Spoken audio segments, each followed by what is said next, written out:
Welcome back, everyone. We're back again. We're doing another animated D&D archetype, this time with the 3-weapon specialist.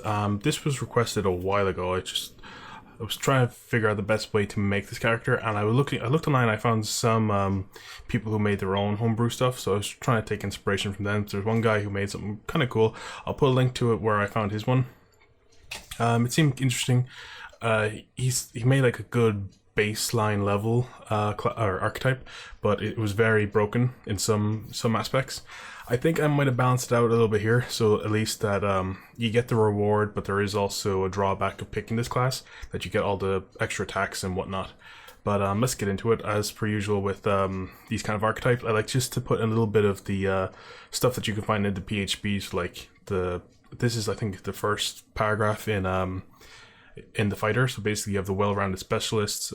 Fighters learn the basics of all combat styles. Every fighter can swing an axe, fence with a rapier, wield a long sword or a great sword, use a bow, and even trap foes in a net with some degree of skill. Likewise, a fighter is adept with shields and every form of armor. Beyond that, the basic degree of familiarity, each fighter specializes in a certain style of combat. Some concentrate on archery, some on fighting with 2 weapons at once, and some on augmenting their martial skills with magic. This combination of broad general ability, extensive specialization makes fighters superior combatants on battlefields and in dungeons alike. And then the archetype name we've gone through for is the 3-weapon specialist. Couldn't think of anything really better that wasn't too cheesy. I was thinking like the 3-weapon master or 3-weapon fighter, and then there was the I forget what it's called, Setario, the style that Zoro uses in One Piece. I think it's that. I don't actually watch One Piece, so that's one of the reasons why it just took a little bit longer. So trying to come up with an idea of how to make this work.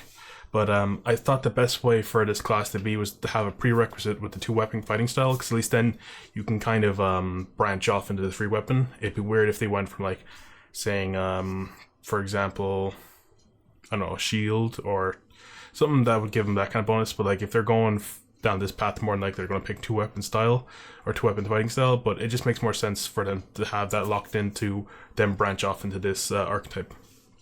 And then our little kind of opening paragraph is: different fighters choose different approaches to perfecting their fighting prowess. The archetypal 3-weapon specialists focus on being able to use 1, 2, and 3 swords in varying attacking styles. Those who model themselves on this archetype combine rigorous training with physical excellence to deal devastating blows, which seems kind of right. Like they're physically strong, quick. They have to be physical or trained up well to use it, because like you're having 3 weapons on you. It's like you could easily cut yourself. And then we have our key features. The 3 weapons specialist features are: at 3rd level you get 3 sword style, at 7th you get improved swordsmanship, at 10th you get retaliation, at 15th you get self-inflicted resilience, and at 18th you get blurred movements. So at 3rd level we get the 3 sword style. At 3rd level you gain the ability to wield a 3rd weapon in your mouth, provided that it has the light property. When you make an offhand attack, you may make an additional attack with the sword in your mouth. This additional attack is at disadvantage, and you cannot add your dexterity or strength bonus to damage rolls. If you roll a critical failure, basically a natural one, you roll damage as normal. Instead, the damage is inflicted to you. This is applicable to all weapon attacks you make when you're wielding three weapons. So basically, if you have all 3 swords out and you're looking to barrage an opponent, for example, the first attack you roll and you get natural 1, that strike, for that moment you're going to cut yourself, because like you just kind of stumbled and you might have nicked yourself. That would be my interpretation of it, just because like if you're attacking with so many swords at once, something's bound to go wrong, and if you fuck up with a natural 1, that's like the worst case scenario. So there has to be a bit of repercussions, because you can output so much that you have to have some kind of a repercussion to having that amount of arsenal on your person completely unsheathed. Like it's different if you're carrying 3 swords but only using 1, then yeah, that's not going to be applicable. So you have to have all 3 weapons out and dealing a full round barrage. But if you have all 3 out and you roll a critical failure on the first strike, then you still take the damage because you have 3 swords out, and something's bound to go wrong if you're screwing up that way. And then at 7th level we have improved swordsmanship. At 7th level, your skill in battle using swords is drastically improved. You gain better control over your swords and their attacks. The self-inflicted damage from rolling a critical failure is reduced by half. So if you manage, say for example, if you get it with your the sword in your mouth, if you manage to say you've are going to be probably using either a sword or short sword or rapier, and you say, for example, you roll 4. In this case, you would take 2 damage because you reduce it by half. So the damage inflicted is reduced by half, and you gain the ability to draw these swords as part of your attack action. So which is very handy because the normal attack action is draw 1 weapon, but now you can draw 3. With the 2-weapon fighting, you get to be able to draw 2. So this is natural improvement upon that. So if you wanted to take 3 out, it would take 2 turns to get all 3 weapons. But it's not too much of a difference, and plus your DM might allow you to just draw it because you're trained with 3 swords, so that could be up to your flavor text with your DM, but at least at 7th level you'll be able to do it by the terms of the archetype. At 10th level we have Retaliation. At 10th level, when you are attacked in battle, you can use your reaction to make a retaliation strike against the creature that attacked you. So this would be using your reaction like a single, like if an opportunity attack, but in this case it's a retaliation.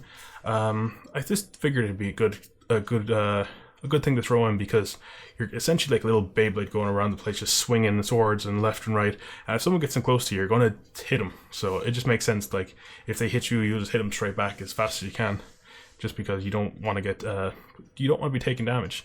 And then self-inflicted resilience. I figured that this was kind of like I couldn't really think of anything a good name for this, but this seems like the best of the bunch I had.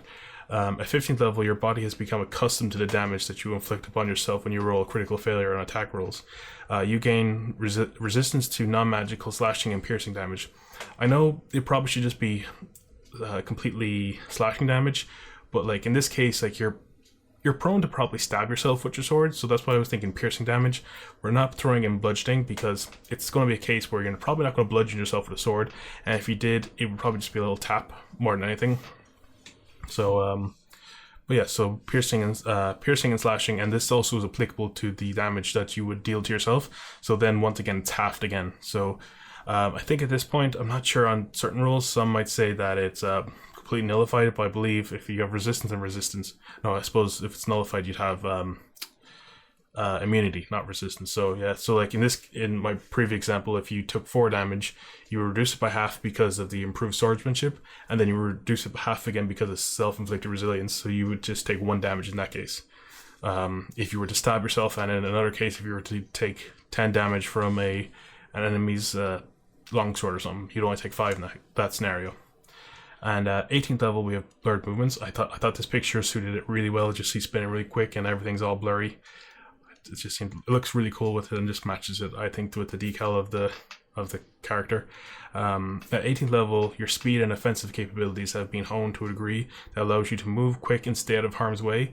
When you make a melee attack against a creature, you don't provoke opportunity attacks from that creature for the rest of the turn, whether you hit them or not. And also your movement speed increases by 10. I just figured like all the other classes are going to be starting to get a little more powerful, and the other kind of archetypal bonuses that you get from being a fighter will start to be kicking in. So this kind of adds on to it. And also, this character would be lethal if you took some dips into other classes, like a 2-level dip into a paladin, or maybe a couple level dip into a rogue and getting sneak attack bonuses, which would be absolutely ridiculous at this class. But you never know. It could be good dips. One thing that you should take note of, if say for example you're a bard and you decide, oh, I want to take you go 4 levels in bard, and then you decide, I want to change up, I want to go into the 3 weapon specialist archetype, and you take that dip, you wouldn't be able to properly sing unless that's up to your DM. If maybe you're like scratching your swords to a really nice harmonic tune, or you're just like humming with the sword in your mouth. But I would say that if you want to do stuff like that or cast spells, you would have to take the sword out of your mouth, otherwise you couldn't do it. Unless I was going to say unless you have like a warcaster, but you just ignore somatic spells or somatic components. You still need to do verbal components, so you'd still need to take the sword out of your mouth if you want to cast spells and whatnot. So that's one thing to keep in track of if you want to dip into other classes or pick up spells, like from a feature like was a Magic Initiate where you can pick up a spell. So in some cases you might need to have a verbal component to the spell. There's some that you don't require. I'm not sure if there's many. I think it might be a handful, But that's one thing to keep in mind if you want to take a dip into another level. But yeah, sure, we're going to end it there. Thanks everyone for watching. Hope you enjoyed. Please like and subscribe, and I'll see you guys next time. Bye.